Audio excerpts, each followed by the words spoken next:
Pakistanis threatened the country with nuclear war. This tweet from their defense minister, quote, presuming Pak, of course referring to Pakistan's role in Syria against Daesh, another word for ISIS. Israel forgets Pakistan is a nuclear state too. Evidently, the Pakistanis were responding to a fake news story made up on the internet. So let's bring in Judith Miller, because this alarming story came about over the weekend, and she joins us now. Judy, thank you so much for joining us. We appreciate it.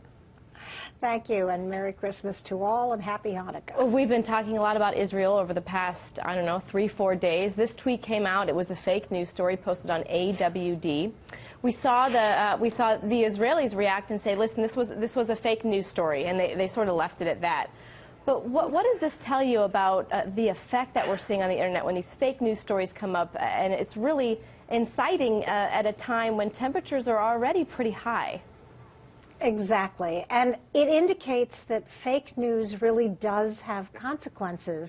And in this case, when you're talking about two nuclearized nations, you're talking about potentially severe consequences. Now, Defense Minister Asif of Pakistan did not know that this was a fake news story.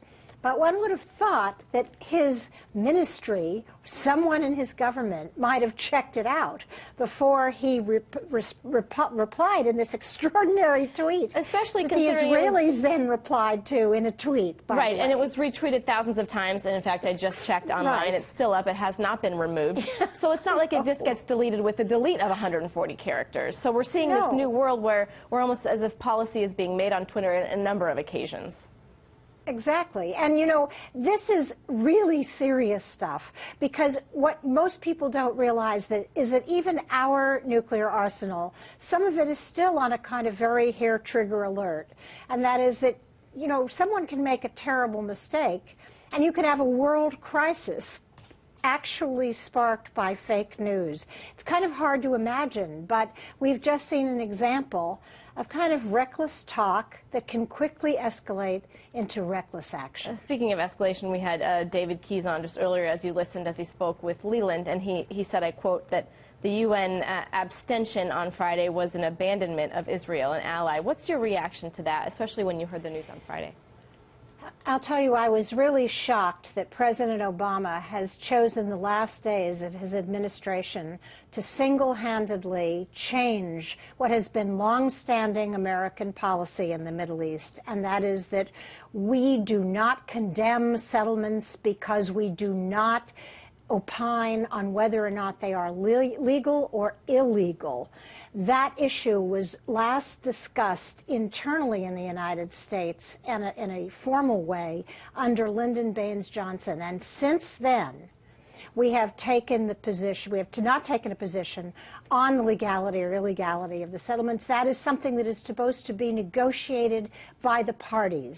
And so for President Obama to hand President Trump, as he comes into office, a major flare-up between Israelis and Palestinians and Israelis and the Arabs over the status of settlements does the incoming president no service, and it does the country no service, and it does the peace process no service. So I'm very disappointed in President Obama's action, no matter how you feel about the settlements, no matter how you feel about what the Israelis are doing on disputed Palestinian and you're hearing that territory. from both sides of the aisles. I do want to get in one additional topic with you, especially in the aftermath of the Berlin terror attack. We've seen sort of a populist shift, and we can note Brexit as one of them. But what do you think the future is for Angela Merkel, especially after the most recent attacks in Berlin? Well, she is without a doubt the most talented and I think one of the great inspired leaders of Europe at a time when Europe really cries out for leadership. And this has severely complicated her governing prospects, her ruling prospects. As she has indicated, all indications are that she will run, but I must say, to have this kind of event, when she was such a strong proponent of permitting 1 million people into her country, which as Germany is something that one would expect Germany to do given its history, this has so backfired on her politically. But more than that, Liz, it has raised real questions about something called the Schengen Agreement, which is the principle of free movement within Europe among the member states. I mean, how this terrorist was able to go in 5 years from 6 jails in Sicily, from Italy to Germany, and that neither country could deport him because he didn't have papers, suggests that there are real gaps in the national security defense mechanisms, not only of each of these individual countries, but of the EU. And I think you can say goodbye to the Schengen Agreement.